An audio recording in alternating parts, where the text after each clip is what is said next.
Hello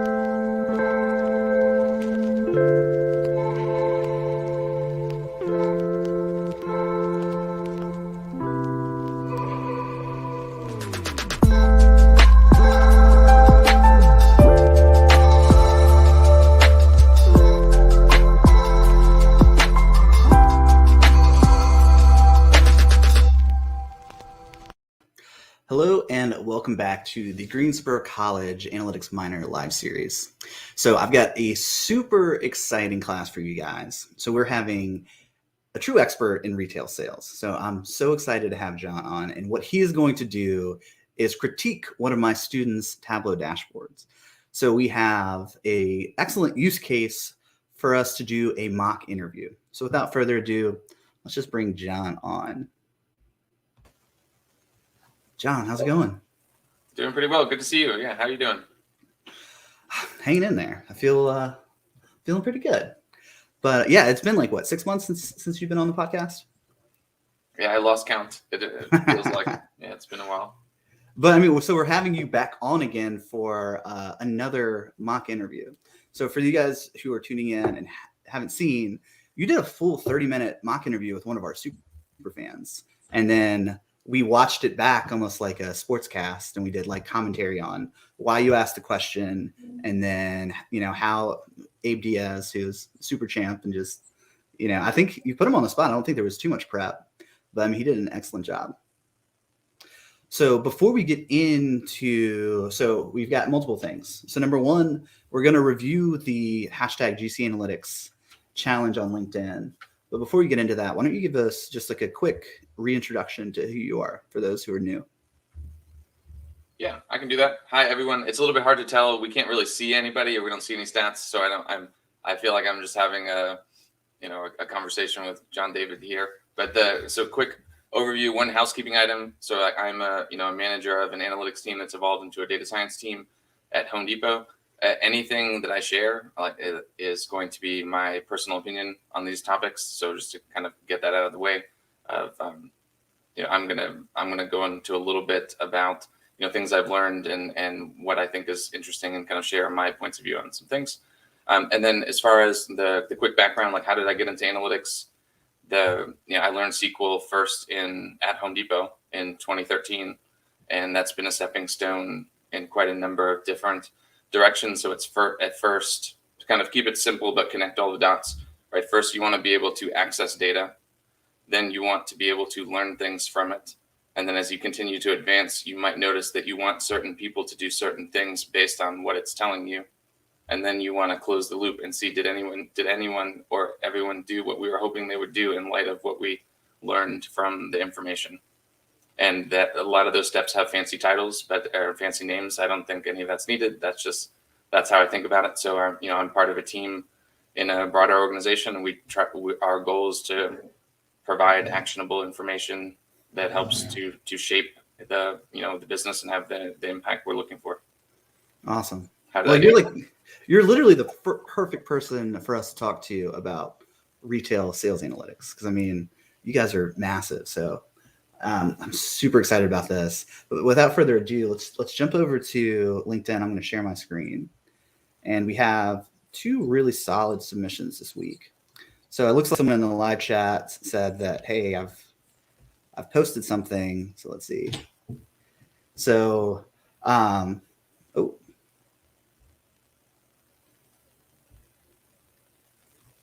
I have gotten kicked off. You guys hear me still? Yes. Okay, sorry. There was like a pop-up on my screen. So Mahir said, go ahead and post it on the hashtag GC Analytics, and I'll take a look at it later, Mahir. But all right, so we've got Dan Sanchez, he just finished up his Master's of Science in Business Analytics at UNCW. And then we have Kadisha Bryan. So instead of just looking at what they posted, I'm actually going to pull up their Tableau Public page. And Jon, I'd love to get your feedback on what your thoughts are. Yeah, I'm happy to jump in before. So I'm going to throw a lot of ideas out there. It might be a little bit content dense. if you're the author of any of these, none of it is a critique, right? It's incrementally building, it's improving, and I'm just one person with one point of view. It doesn't even necessarily make it right. So like, we're kind of in iterative form, like they're super hungry for feedback. So okay. I mean, we've created such a cool culture of learning here. I mean, they're going to eat up any advice that you get, because I give them, I wouldn't say harsh criticism, but I give them like 1 or 2 points with almost every post of, hey, try this, try that. For example, the first iteration of this, it was the weekly sales variance was 83 cents. And I was like, hey, what does that mean? And then he like looked at it and was like, oh, I need to change this to a percentage. It's not a dollar amount. Yeah. So I think so the first kind of observations are the cards at the top are definitely cool. And, I've seen, I think that's something you've emphasized in the past. Then like aesthetically, there are lots of different opinions. You can think about, where am I drawing the person's attention to? Like when I look at this, okay, it's like South is high, or like South obviously stands out. That's the top left. That's kind of the first place I went to. Then I look in the middle. I like the vertical, like the horizontal bars. The colors are throwing me off at first, but I'll get through it. And then the screen, just the way that we're displaying this, I have to like zoom in a little bit. Getting to see the specific items in this data set that John David gave everyone is somewhat helpful. I mean, everyone always said, like, I don't like the item numbers. So, like, I want the description, even though it's potentially going to not fit. Like, can you make it so it scrolls? And I know that can be a pain in Tableau to get it to wrap and stuff. But, like, the item numbers don't really contain any meaning to me, just to be a little bit nitpicky about that part. Right. So, all right. So Dan Sanchez is joining us for the live chat. Dan, thanks for tuning in. And also, thanks for the submission. This is awesome. He says, be brutal. So give some... Yeah, we're warming up. Critical. Yeah, the other piece, the thing like off to the right, it's helpful to see. I'm interested in seeing all of the items. And it's this is nitpicky. I might say the opposite if it was set up the other way. But like you can see how the 191% in the tablets, like is that the highest percentage versus last year? Is that the overall highest variance? That's only the highest one in tablets. Like currently it only shows in tablets, and I might have to scroll down, although maybe it's covered. But that's just nitpicky. So the brutal part about it, and John David knows what I'm about to say, is like we kind of skipped a few initial steps, which is who's using this, and what would you like what are they hoping to do? What is their expectation of what they're going to get from this? And then what do you want them to do? And if Dan were here, I'm sure he would have good answers for this. But so I'm assuming, is this like the leader over the different sales teams? Is this a finance leader? Like who's looking at this, and what are they getting? Like what are they going to do with it? Yeah, and the some responsibility on that. Actually, okay, so Dan just said full screen. So let me full screen this. Let me be a good host here. Okay, can you see it better now? Okay, I mean that kind of fixed it, but Dan, from a formatting, you might do automatic, so it'll blow up to take up the full screen. But this could, so the responsibility of a lack of focus might be somewhat on my shoulders. And that I was just like, here's a data dump. Tell me something interesting. So I didn't do a great job of defining a end user persona. But I mean, I kind of wanted what? Go ahead. So I think, and this will be a fun challenge to this whole audience. That is completely okay. And this is where, I don't have a gauge for how many years people have done this, and I want to avoid inadvertently like insulting someone by telling them something that they've known for 10 years, but at the same time, not everyone's thinking about it this way. Like if you get an open-ended, like my point of view, right? You get an open-ended request from your leadership and you don't know where to take it. Do some of that preliminary like exploration stuff. See if you can find something interesting. Go back to them and say, I don't know if this is on your, like, this is what I found, right? And then I see this and it kind of makes me think maybe we should do this. And I can be more concrete, right? So I look at this and go, why is the South outperforming? Well, I know John David lives in South or North Carolina or something, like Greensboro's, and so maybe this data set is a company that's based in North Carolina. So of course they're doing more in the southern region, right? And it's like now I know something about this date, but like the people who sent this request would probably already know that. But like me, from not as much context, would say, okay, that's interesting. Like, should we try to grow strategically in Northern? Like, is there something that's portable from Southern that also fits in the North? And then could you find that? Could you design this kind of tool to start to suggest where we could go after, and grow in the northern portion of the country? So that's just an additional thought. So yeah, the like when Dan asked be brutal, I think the brutal feedback is just, this is a very informative display. Nothing immediately jumps out at me at what do you want me to do? So, and seeing the in stocks above 97%, having reading and stuff in the news and just kind of getting a feel of, that ship, the Evergreen ship, got stuck or something. 97%. I don't have any context, but that seems good. Like, you can't get to 100. Right. Then the other thought, just of like the be brutal part, is there's no sales versus a plan. So the 131 million, is that great, or is the company about to close because they can't pay their bills, just from the top card?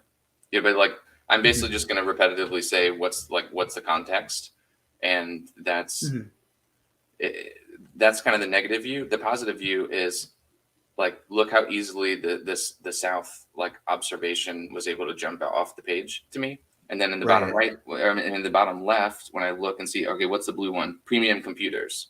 All right. So premium computers are taking over most of the, I forget what type of graph that's called, but premium computers is driving most of the volume. And then it's has it always been that way? Well, it looks like in this full data set, yes. And then, okay, within premium computers, there are 5 items that are helping explain that. And then it's always nice when all the filters line up.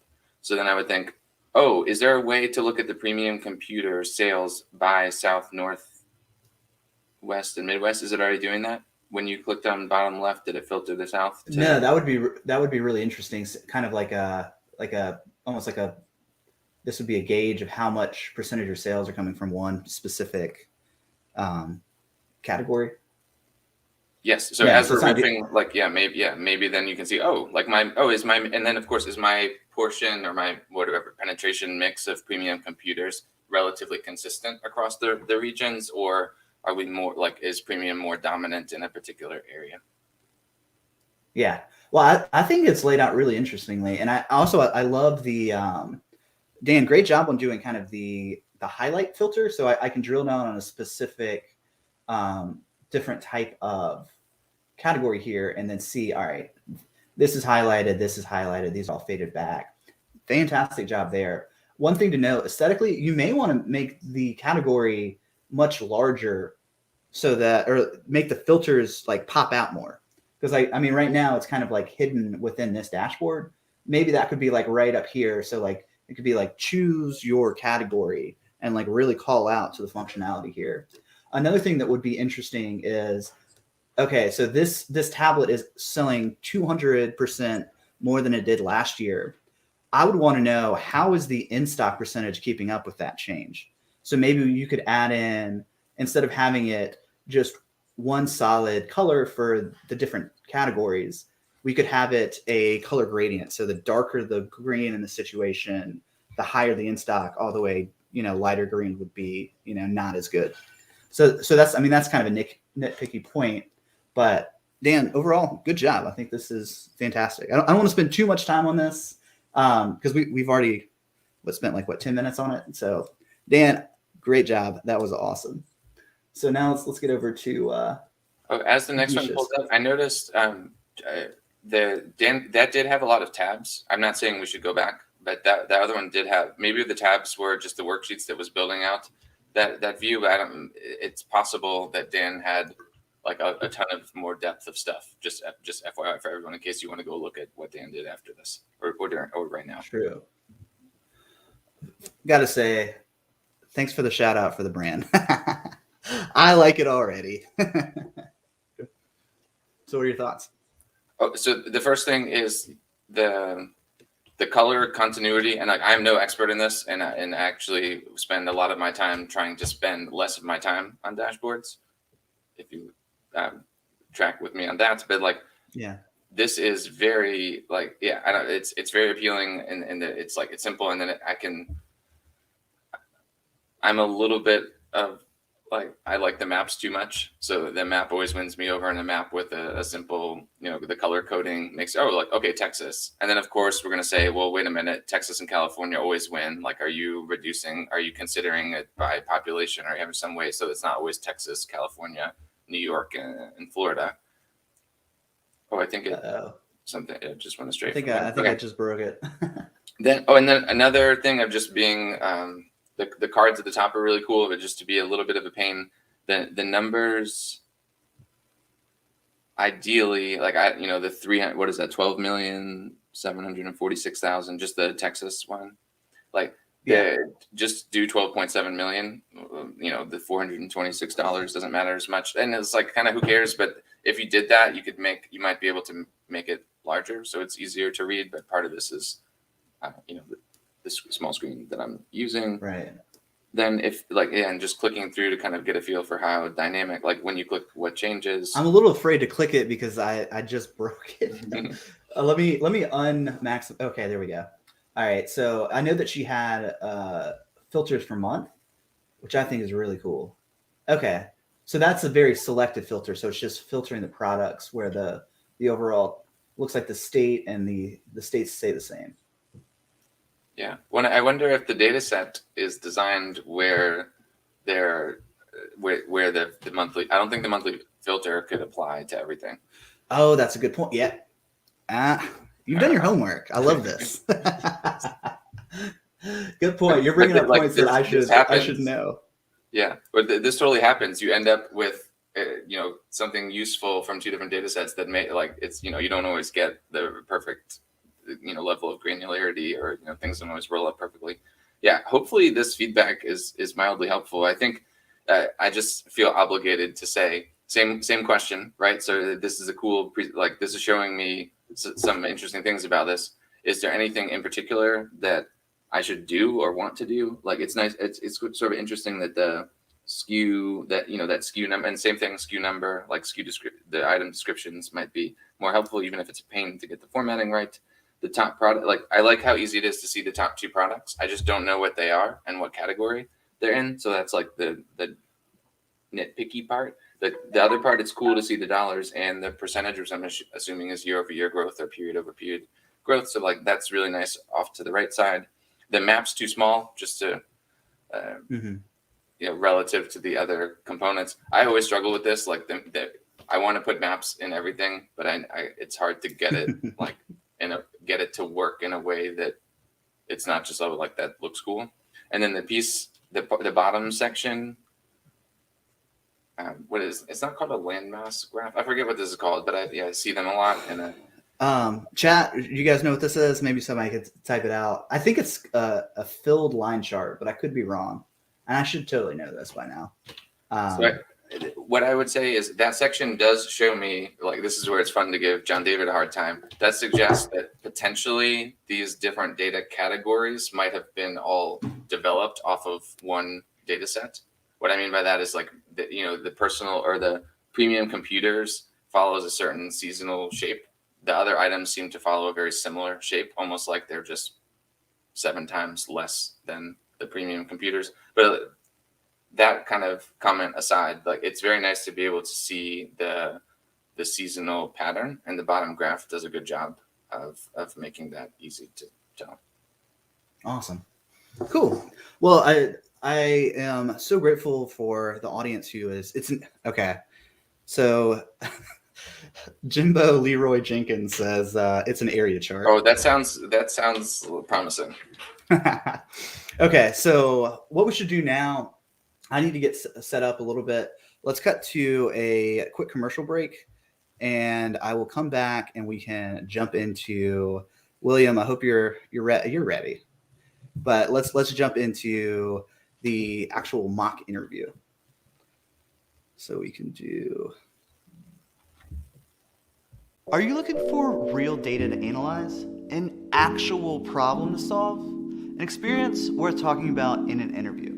Well, in this case study course, you get a real-world problem with a messy data set and a business outcome that's on the line. My name is John David, and I'm the founder of Silvertone Analytics, a boutique consulting agency that focuses on business analytics. I'm also a professor of analytics at Greensboro College.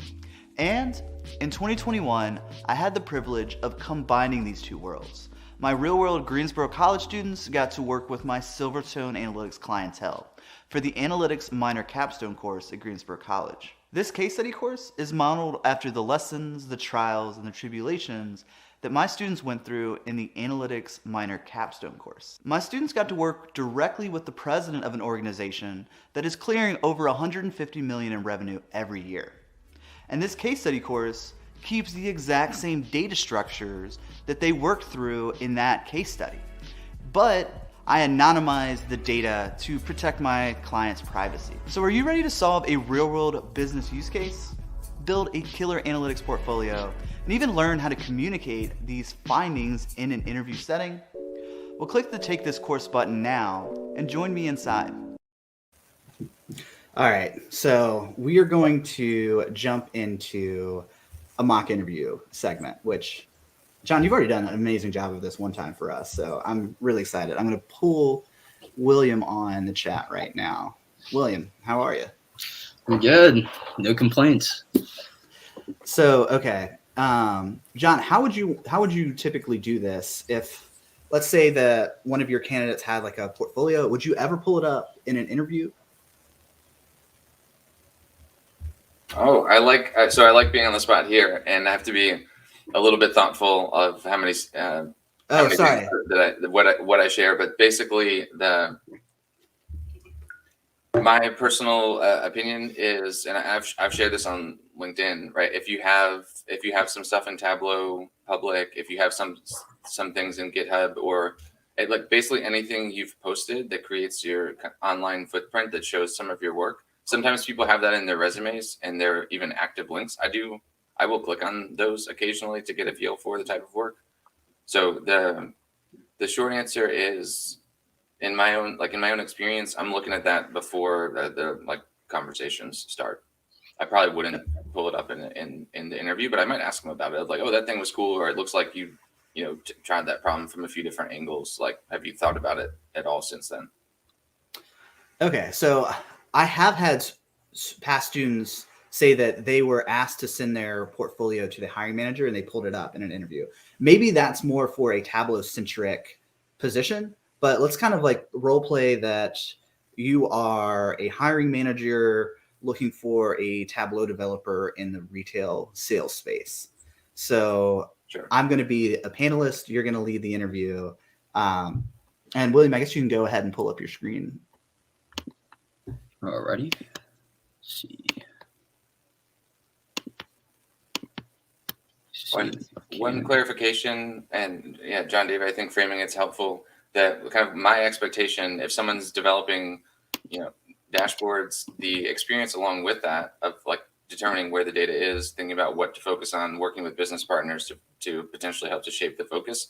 Like I want them learning as much of the business as they can, along the way, and ideally if they're layering in. That's like your point of view on what might make sense to do to continue improving. That's gonna kind of bubble over into the tools that you build.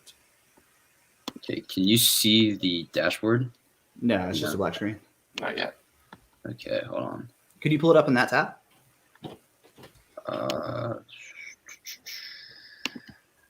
I can try, yeah. Okay. Worst case scenario, just send me the link to your dashboard and I can go ahead and pull that up on my screen and share my screen. Sorry, folks, some technical difficulties here. Just give you the link. Yeah, send it to me in the private chat here and I'll just pull it up on my screen. And then I can kind of click around and navigate if we need to. Cool. Which this was true to form. I mean, these kinds of things happen. Oh, I just realized that I can see the comments. I've only had the private. Oh yeah. Now I can see the comments. Yeah. Yeah. Area chart was trending. All right. So let me pull this up. Oh, and good point.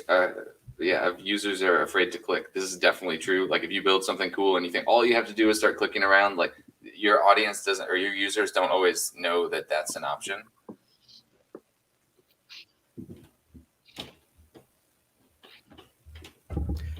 All right, John, you wanna take the lead here?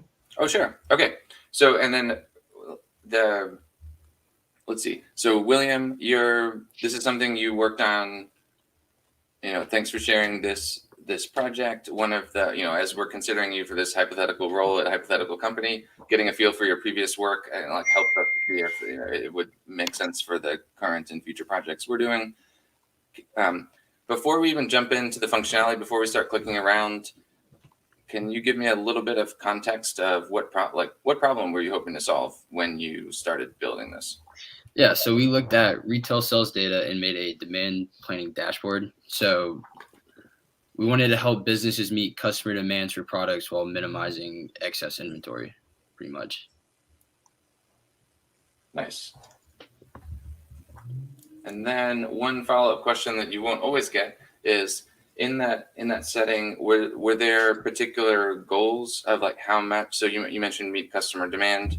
That can be predict sales better or have better select inventory supply position. Was there a certain goal of like a fill rate or an in stock? And then was there a certain inventory reduction goal? No specific goals, but I feel like a good goal would just be increase in stock percentage to like 98 or 98.5 or something like that. Okay, cool. Oh, and then so with that in mind, right, you're going to show are the demand planner, like who's the customer? So I think thanks for clarifying the problem. Is this solution is it for the demand planner? Is it for the supply planner? Is it for the internal leadership team? Like who are you expecting to be looking at this, like say next Monday? I would say the demand planner or the business owner. Okay, cool. And then little known fact, I may have done demand planning for a few years in life. So it's nice to be a demand planner who would get a dashboard created for me. You don't always get that. Okay, let's see. So, and this is is this the same? This looks like the same data set with the 131 million. Yes, it is. All right, so if you'd like, rather than me just continuing to ask questions, feel free, like you can walk me through it, kind of share anything like you want that stood out. Like what, if I'm the demand planner, what do you want me looking at? But just kind of give me the intro and then I'll ask some follow-ups. Okay, well, what I thought was most interesting was the sales by state map. I wish I could zoom in on it, but yeah, let me try to maximize that. There we go. I mean, it's somewhat bigger. Yeah, kind of. But I thought it was interesting because it was a 4-dimensional map. So you get the relative and absolute value of average sales, and then the average sales for each state. And then you get the average weekly sales variance. So if you look at it, you can tell that California has more average sales than Washington, but in the previous year, they're not doing so hot compared to Washington. The sales Washington. variance. Yeah, it's like I don't know my map. Oh yeah, please don't tell me. Let's not do this. I know where Texas is. I know where Georgia. I hope I know where Georgia is. But so Washington's doing better in that sense, since they're doing 1.665 compared to California's variance of negative 0.047. So I should think of it like the larger bubble likely means more overall sales, and then the color scale. Yeah, the color scale, if it's like darker blue, it means more growth, like week over week or year over year. And then if it's more orange, then maybe it's like they did too well last year and they can't keep up.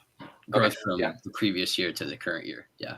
Got it. So, all right. So if I'm looking at this and then I can see, okay, California versus Washington. And then whoever's driving, if you can hover over North Carolina, or like one of the just in the South. Yeah, so this goes back to my comment earlier of it seems like they do a little more sales volume around North Carolina, South Carolina, maybe Georgia, Tennessee. Yeah, so okay, that's cool. Like in the top right, that's to kind of get an overall feel for where the sales are and how it's doing year over year. Then in top left, like you chose the categories, or like the horizontal bar graph. You chose the categories, like kind of what went into that decision. That kind of helps me see, okay, premium computers are most of the sales, right? Yeah, can I click on, if you click on that, does that do anything? Because if I click on premium computers, can I see how it moves? Oh, it does. Oh, nice. Okay. Then I can see in stocks. Oh, and then you mentioned, in stock percentage is higher for premium computers, I believe, than average. The highest. So yeah, if I deselect it, it's 97.93% up to 98.18%. And this is a good example. So based on this page sliced to this, to premium computers, I'm thinking if I'm, or like, what do you think, what would you want the demand planner or the supply planner or like the supply chain, what do you think they should do based on what this page is showing us? Well, it seems like most people or more people are interested in premium computers. So you'd want premium computers stocked up. You wouldn't want to have any stock outs for that. That way you can maximize profits pretty much. And then by showing the trending in the bottom section, I'm sure you had a couple ideas in mind. Like I like seeing the trending, especially like seeing sales and in stocks next to each other is very helpful, because usually when things are kind of normal, usually it looks kind of normal, but when something uncharacteristic happens, it can really jump off the page, and it looks like that. Yeah. So any idea, do you know what, oh, wait a minute. If you hover over again, any idea what's happening there in that spike? Seasonality, right? For Christmas? Maybe. That would be my guess. It looks like near the Christmas time, like the Christmas months, October, November, December, sales are higher than average. Yeah, and then it's interesting that spike in sales, and this is what's cool about this view. It makes it easy to see. Okay, what did that do to in stocks? And you could say, look, the red, the red or orange or whatever, has been trending down since October and November. So that spike in sales didn't seem to make a proportionate drop in average in stocks, but it definitely continued to trend down. Maybe except it seems about the same. But yeah, that's nice, because you can look for.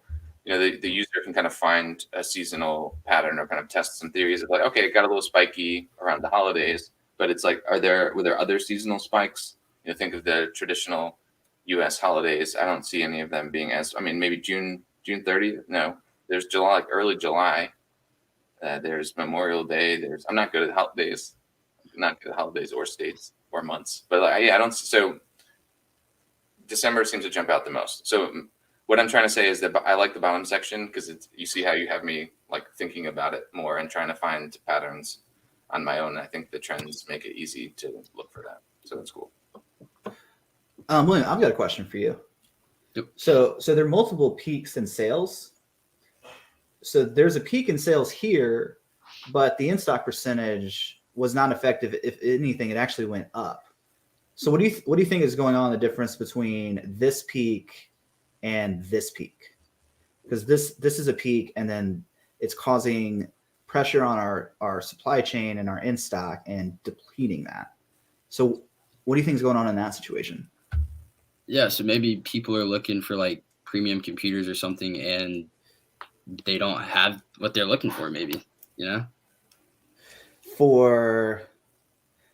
So right, what this is telling me is that, and I don't know the exact estimation of how much money this client is losing, but this is telling me that people are going to the store and they just don't have the computer that they're looking for on the shelf. Which, William, we discussed this in class. What is the trade-off between having 100% in stock percentage? Yeah, so 100% in stock would be that you have a lot of excess inventory and you're not selling that product.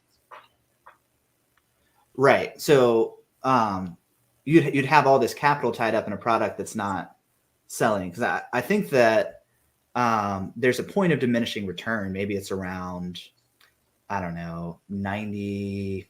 95. Yeah, 98%. Where if you go to 99%, then the cost you're incurring for holding on to that inventory might be better allocated somewhere else. So you want your supply chain to mirror your sales as closely as possible without holding on to a bunch of excess inventory.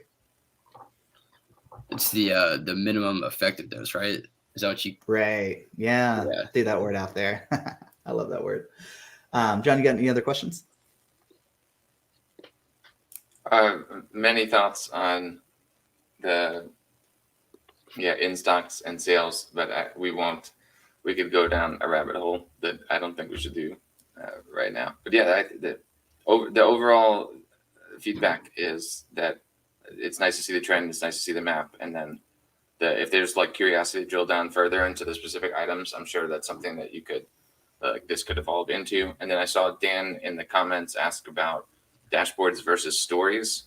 I'm probably going to defer to the two of you on this. So I've looked at stories a few times. I've even prototyped them out at different times in the past. But stories is not like my go-to option. And everyone knows like stories is just where you can take like work basically dashboards and tie them together, and you can there are I think boxes on the top, and you can do little descriptions and more like. So but I don't see on a day-to-day basis. I don't see that many tools that have stories. Yeah. So realistically, from a consulting perspective, I don't use stories too often. Typically, my clients want just here is the demand planning dashboard. Here's the sales dashboard, and it's all laid out within their Tableau service infrastructure. That being said, though, if you have like a presentation you want to do, the story functionality within Tableau is kind of like PowerPoints on steroids.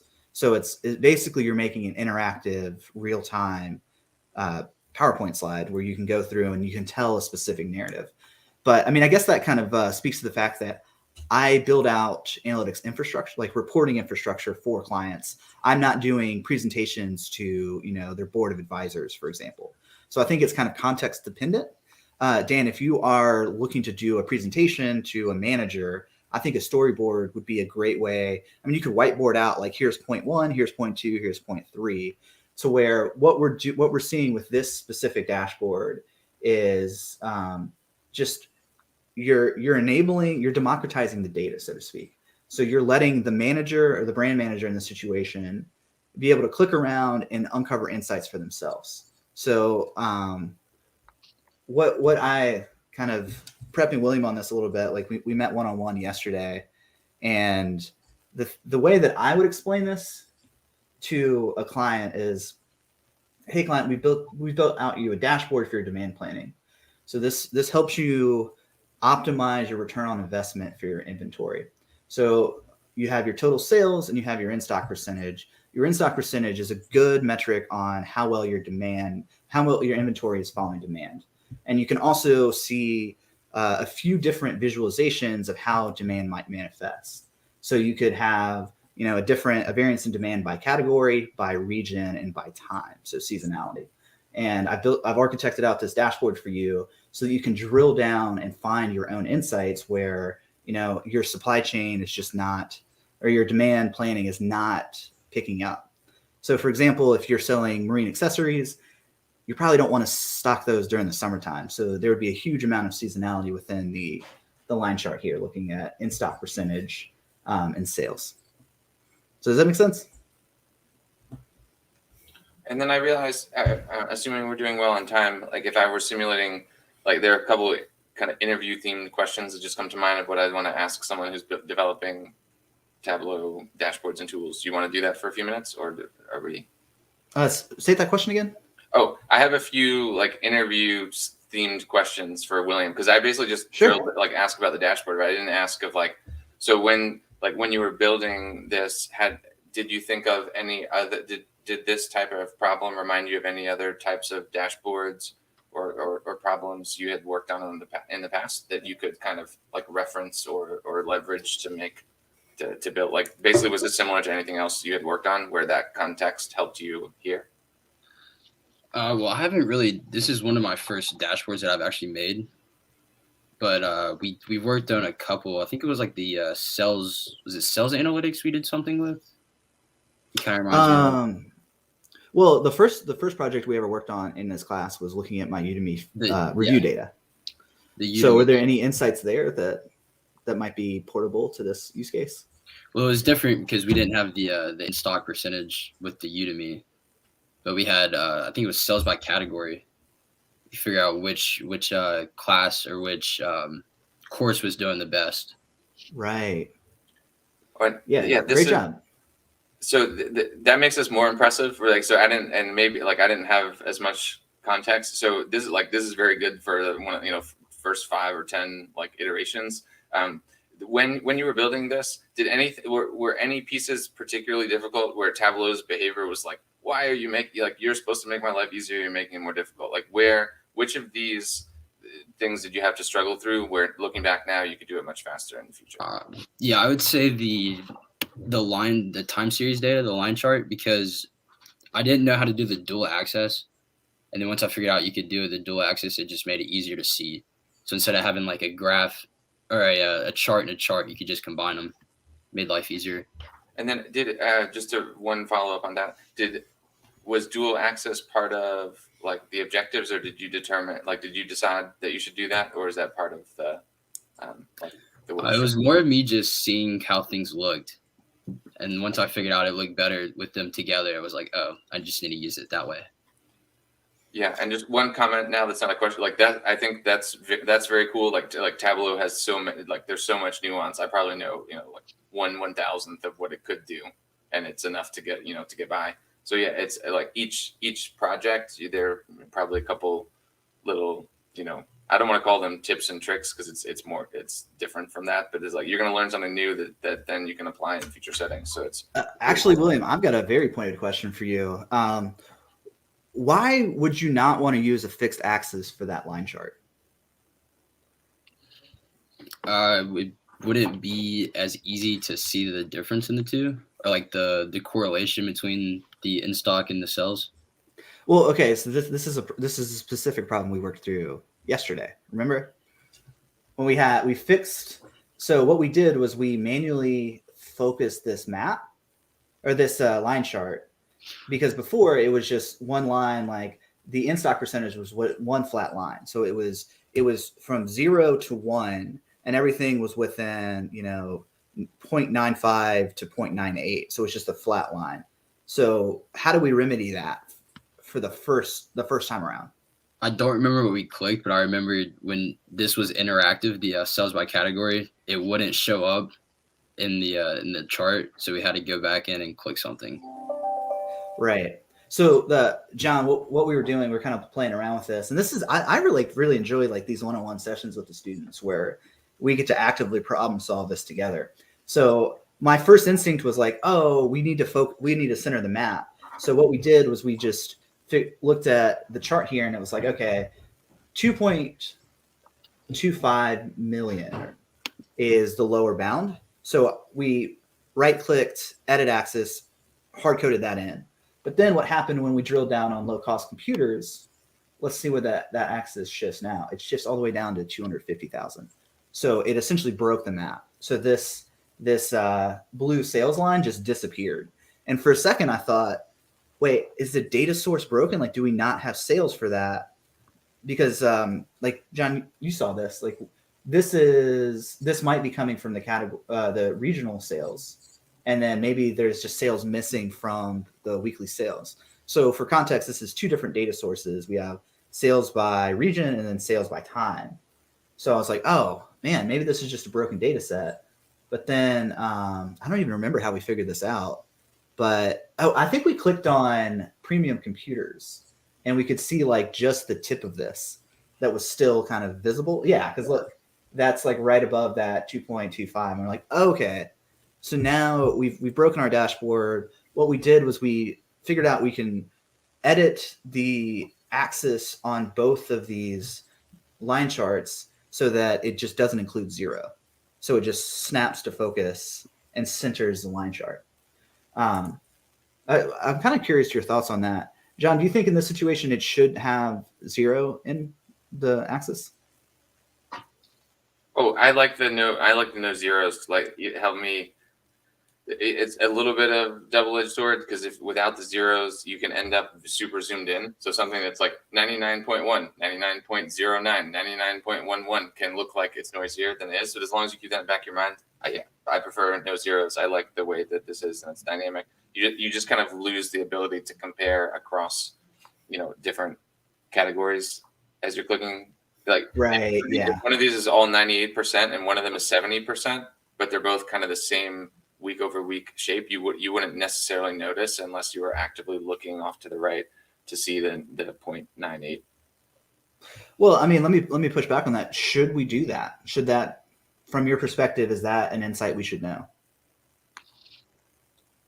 Yes. So one of the gaps in these dashboards versus the underlying data set is a couple of the items have fill rates in like the 70s, and I don't like nothing here. It shows that. So Right. if my question is like, and we're going to do like a mini version of user stories, which is not my strength, but like as a supply planning manager, I want to understand which particular SKUs are most problematic right now from an in-stock percentage, and how is that affecting sales. That doesn't jump off the page, right? So when you think of what actions to take, like the supply planners might need to see if they can get manufacturing to build a few more products, or maybe they figure out which ones are supply constrained and partner with customers to see if they can find alternatives. And but that's one particular path. But like that path, you can't make everything jump off the page, but I can't look at this and find that specific problem. Okay, this is a really nuanced but interesting point that I want to kind of unpack a little bit, is that, John, you are talking about getting like right in the weeds and like picking through. This right now is just a high level dashboard that's letting you know how you're doing in general. And I think that there is value in both. So actually, I have a client that's in this space, and this is loosely based off of like the infrastructure that I built for them, so that they know at a high level, all right, how well are we performing on aggregate? So it's the fact that it's a 97.93% in stock rate means that those 70% in stocked items aren't having a huge impact on the overall performance. So if it were, the highest selling premium computer that is just doing 100 million in sales, and that's 70%, that's a major problem. But if it's a product that is selling, 150,000 and it's only 70% in stock, maybe it's not worth going into a deep dive and reaching out to the supply chain manager and alleviating that problem. Although, I mean, push back if you think I'm wrong on that. Oh, I think that it's a very good distinction. I agree. Like what you're saying makes sense to me. It's like we want the high. It goes back to what's the problem you're solving, who's the audience. So the high level overview, this achieves that very well, and showing the trend allows someone who wants to get a little bit more into it without getting themselves five layers in to achieve that. And then if my line of questioning is always the same, which is like, who's going to use it, what decisions, how do you know? So I always kind of look at it through that lens as well. But if this is more the executive summary, and these are like the kind of the directional KPIs to give context, definitely all good. And then when you think of just to follow up on the other piece of like, well, if it's only the 10% category and it's only a couple $100,000, or like maybe it's only 0.1% of the revenue for the business. And I think finding a way to show that in case it's not, like, what if it is 10% of the business? Then I'd want to see it. To your point, if it's 1% or 0.5%, I kind of don't want to see it. So that's just thinking of how do I build the tool to dynamically draw attention to something only when it needs attention. Right. And I think that, I mean, this is a little bit more kind of like advanced level concept here, but we've talked to dozens of hiring managers on the podcast. And one of the things that they say is a risk to them in the hiring process is that we need analysts who can practice good judgment. because there's some data scientists or data, I don't know, professionals who will spend 2 weeks on something that moves the needle 0.002%. And it's like, yes, what is it? You're effective yet not efficient, or the opposite way. You're efficient. You efficiently solve that problem. That sounds but like it's not ineffective effective. and inefficient. Yeah, like efficient doing it fast and effective doing the right things, or at least that's what they tell me. Right. Well, I would say you effectively solve this problem, but in the overall efficiency of thing, it matters very little. So you're poorly allocating your time and your energy. So I think it's kind of the thought process is start with this high level dashboard. If something's off, drill down and then go into the weeds. But you don't necessarily want to start there. But I think it's also good for you to have that like superpower of crunching the numbers and doing that exploratory analysis and uncovering the insights, which is exactly what you did. I mean, you in 45 minutes, you found some really, really interesting insights, didn't you? Yes. So I guess for everyone who's tracking along, since John David shared the data set ahead of time, I just dropped it in Excel. I didn't build out anything. I basically just looked for a few things that I thought that I have learned to look for over the years to see what jumped out. But like, I guess that's super vague. But so this is an important distinction of like building the dashboard and then who's the audience. Building the dashboard is almost like traditional reporting, right? We want to show here's what's happening. Then you get into that kind of like exception based and more like of traditional, what everyone's calling analytics, right? And so analytics, and this is like where it often goes with insights, right? Of like find something in the data that I didn't know that if I did know, I might be able to improve the business or help protect against the problem. Like the business is struggling, like, oh my gosh, our in-stock rates in the western part of the country are really the worst and in our biggest category. And it just started trending 2 weeks ago. Like there's still a chance we can do something about it versus just like watching California, continue to struggle year over year in this data set. So I think that is an important distinction for this group. And if like, I'm thinking back when I was in college, was I thinking about any of these things? Like, of course not. This would sound meaningless, but it's like, what is the difference between reporting and then trying to find something new and interesting about the business, like analysis, and then making recommendations or suggestions like what you should do in the future. And it's not like one is better than the other; they're just different, but overlapping. Hopefully, I'm not overdoing it here, but it's like we want you guys, like all of the undergrad students listening to this, like think of the difference between. I play golf, so I always come up with golf examples of like. So I go play golf. I want to get better, but I don't know where I should start. Like, is it off the tee? Is it putting? Is it short game? I don't really know, and I don't have enough data to really tell. So I kind of just guess, but I might be doing it wrong. And then I don't necessarily have all my historical scorecards to even look for trend. So I don't really know where and how to get better. And I don't have a golf coach now because it's just for fun, and I don't get good feedback on where to get better. So it's kind of just the same every time. Nothing really changes. Yeah, well, I think that you need to spend time at that high level. Here is the business strategy. Are we hitting our quotas?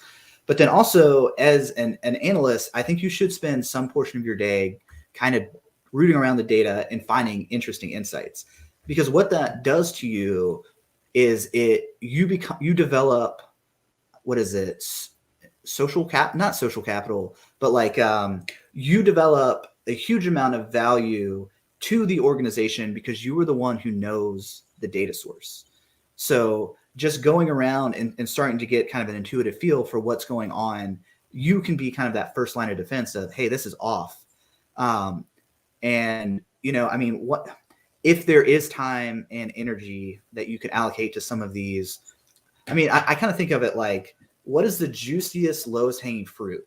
Let's start there. And then if we are kind of pulling those off the tree, we can get to a little less smaller fruit and start kind of prioritizing that way. But I mean, you want to start with these big dashboards because this can be a $5 million insight that, okay, wow, we're totally botching California, which is one of our biggest regional sales performers. So we have to fix that now to where, Washington State, it's cool that their sales are up, but here, actually, I can hover over this right now.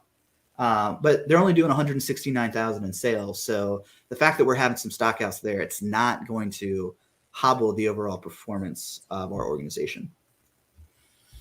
So do you want to go into that Excel sheet? Oh, we have, I don't mind doing that. We have like what, 4 minutes left, right? Well, do you have a hard stop at 2:30? Partially, yes. Well, I mean, you said you recorded a video on that, right? Yes. Now I'm not good at like you can pull it open for a second. So I think I can go like 5 minutes over. And right, while you're pulling that up, and you know, I am a number of years out of college, but like William, what I'm hoping you would take away from this, and like your friends in school would take away from this, is like there's building the dashboard, and then there's what John David was talking about, is like the better you learn the business, like people who ask you to build dashboards don't always know what else you can help them with. Like they won't always know what to ask, because like they can be very good at other types of things. They could be very good at sales. They could be very good at like navigating and partnering across teams. They could like they're gonna have lots of skills, but they might not always know all the things you could do with the data, and they won't always know all the questions to ask from the data.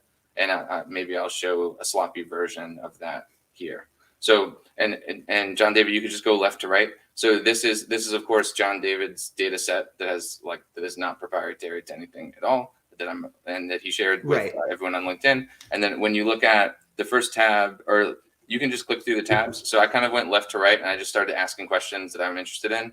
So I think the first one, this is just the data set you gave us. So I just I didn't do anything there. Then clean data. I think you had a couple columns at the time, and I just go like Control-Shift-T to make a little table out of it, reduce the risk of missing some rows at the bottom, or if there's some null values and things, just like a lot of bad things can happen until you put it as a table in Excel. Then I just, on this page, I look at the coefficient of variation of each of the SKUs just to see like this is just a shortcut for seasonal patterns. See, are there any particular items that perform differently? When I noticed that there were only like 20 or 30 SKUs, it's like I can line it up this way. I think Excel like maxes out at 250. Then if you notice, look at column L. So I found like an outlier, right? I didn't have to use anything fancy. I didn't have to use intimidating terminology. But I found one that doesn't look like the other. So what's wrong? What's up with that item? So that's where I don't necessarily need to go and find all of that out, but I found something you don't know, right? And then I go back to the people I'm working with and say, oh, is this thing new? Is this something we used to sell that we don't anymore? And these are just returns. Like, what is this? This is sort of not what I expected. And then if you scroll to the right a little, I just did a graph. I get like, I just want to look at them, get a feel for shape. And this is where, like William, when you were talking about, it's probably, like holidays. That was a good call. That didn't even cross my mind when I was looking at this, which is embarrassing in retrospect. But then, like, I basically thought, oh, there's not that much seasonality, and then it gets a little bit spiky towards the end.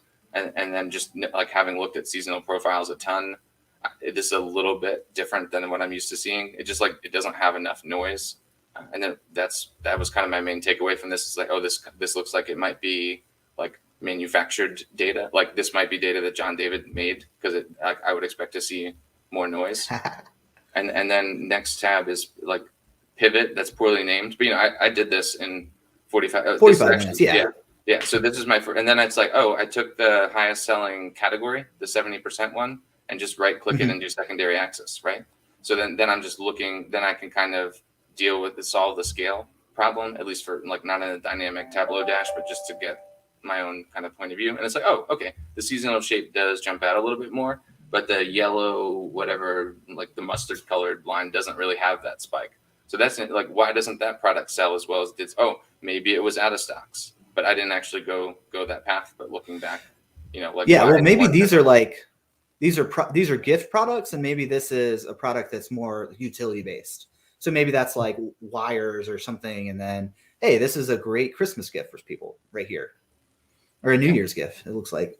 And that's a very good point, where you just you take outside knowledge that likely applies, and then you can start to find, and then you don't tell the people this is like, they know that they're going to always know the business way more than you do. But it's like, I'm seeing this, I kind of didn't expect this, and then they usually will know why. But sometimes they're like, oh, I don't expect that either, and it's like, oh, now we're onto something. Like let's go dig in, if the scale supports it.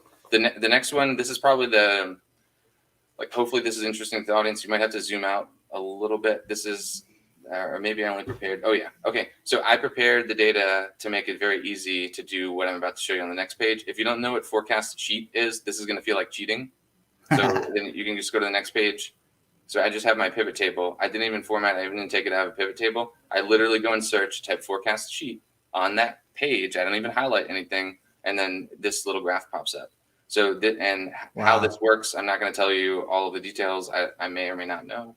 But you basically have your historical actuals, and then you have your orange line predicts, and then you have a confidence band, which may or may not fit the situation, but it's a good start. So then, like, you know how it is. Like that graph looks kind of interesting. So if you're doing a Tableau dashboard and you only get asked to describe, you could start to hint at, here's what it might look like to also predict. Like you don't have to do exactly you don't have to only do exactly what your customer asks to do. Especially if in 10 more minutes you can show them here's what a forward-looking view might look like. So that was my teaser. Of like start trying to see what you could put in the future, and then it's gonna go off the rails a little bit. But I basically start looking for, is there a relationship between the in stocks and the sales in this data set? Gotcha. And then you may or may not find something as you do this. And then I just look at a few different ways. And then I look at, well, what about week over week, right? And like, are there any outliers I need to remove? Like, what do I need to do to be pretty confident that I can find something worthwhile? And then I guess I just did the trend thing again. I don't need, like, maybe this was to go at an item level, or maybe I just duplicated. Like maybe I looked at the same thing twice by accident. The other kind of cool gotcha in Excel besides forecast sheet is the next tab. So that geo data, that's just the data you started with, but the one tab to the right, if you go, this is just a screenshot of, you have to zoom out a little.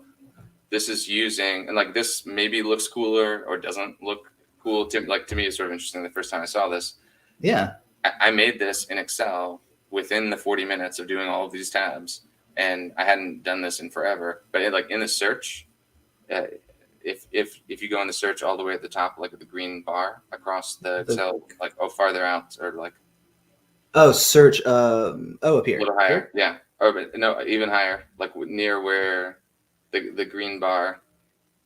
The green bar, okay. Yes, there, and then a little, and like in the middle it says search. Yeah, you just passed it. I don't see search. Weird. Right here. A little bit more to the right, yeah.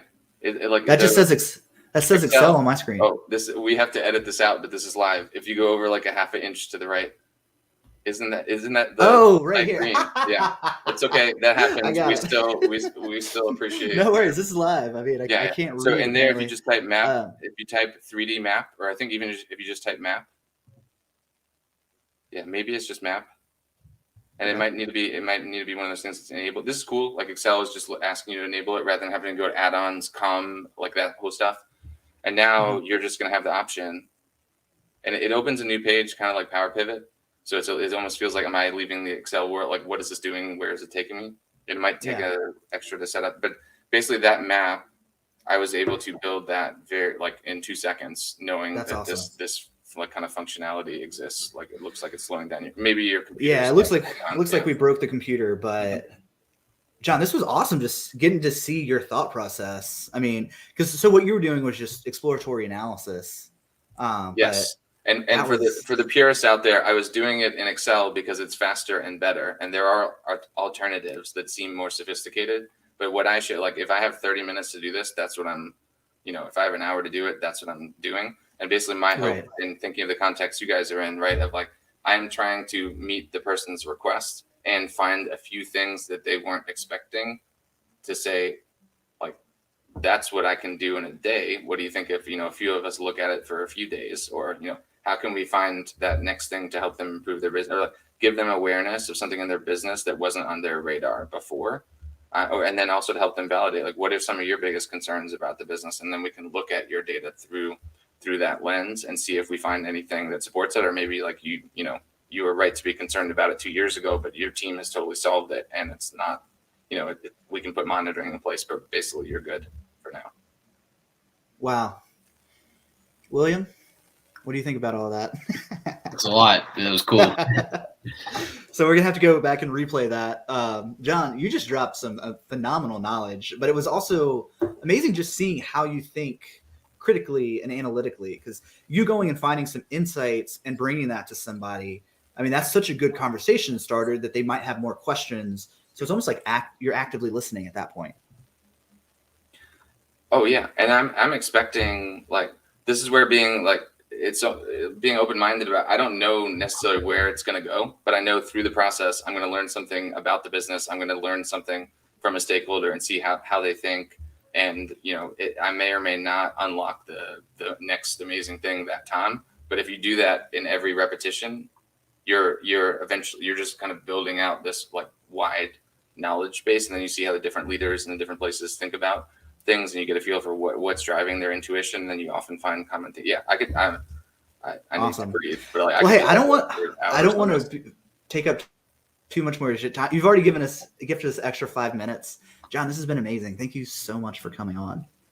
Oh yeah, so thanks, and enjoyed it. Look forward to the next time. William, you were brave to join. I hope you found some of this useful. Bravo. Awesome. Yeah, I learned a lot. Thank you. Yeah, you got it. All right. Well, I hope you have a good meeting. Yeah, thanks. Later. All right. See ya. Bye, everyone. All right. So let's play one more commercial break, and I will see you guys. So, William, you guys are going to be at spring break next week, but I'm still going to do a podcast episode. Or I keep saying spring break, fall break. Correct. So, students, I hope you guys have a good break. Well, I'll see you on Thursday, but this was a cool episode. I really enjoyed this.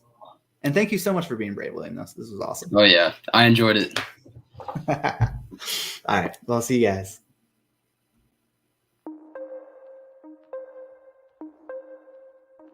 In this case study course, you're going to learn 3 things. Number 1, you're going to improve your business acumen. This means that you're going to learn about how business works. Then we're going to move into the second point, which is analytics hard skills. So once we understand how the business works, we're then going to use some business intelligence tools, specifically Tableau, to solve the business problem and uncover insights. And then the third point, which is very, very important, are the soft skills. And the whole last chapter is dedicated to how you can more effectively explain your findings and also talk about past projects in an interview setting. To be a little bit more specific, you're going to be calculating the return on investment of 2 different marketing channels. So we're going to be looking at our Amazon and our Facebook ad spend. And there are 3 different data sources. So our first data source is our cost data source. And this is where we can see all of the ad spend, and it's in one data source. Then there is a sales data source for Facebook and a sales data source for Amazon. The challenge is that we're going to have to combine all 3 of these data sources together and then isolate our spending data and associate it with the relevant sales data source. By the end of the project, you're going to figure out which of these has the highest return on investment. But you're also going to have a challenge where you're going to visualize the data and see if there are any insightful trends that you could communicate to our end client. So if you're up for a challenge, then sign up and let's get started.